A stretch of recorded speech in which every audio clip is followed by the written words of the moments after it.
Welcome to Luca and Miguel. Enjoy the video. You start by aligning the composition to your target format.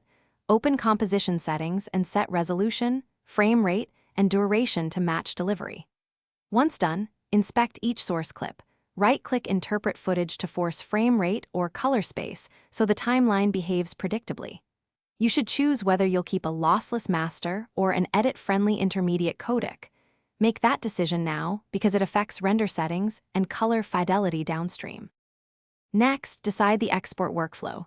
If you need full control, add the comp to the render queue and choose an output module like QuickTime with a high bitrate codec. This preserves quality for mastering. Alternatively, send to Adobe Media Encoder when you need H.264 or HEVC delivery presets and background encoding. Make sure you set codec, bitrate, color depth, and audio sample rate explicitly because those parameters determine file size and playback compatibility. To finish, pick a clear file name and export location, separate master, deliverable, and proxy files so you can revert if needed. Start the render, then test playback in the target player. Verify color, audio sync, and exact duration to confirm success. If you encounter errors or failed renders, check available disk space, ensure the required codec is installed, and reopen composition settings.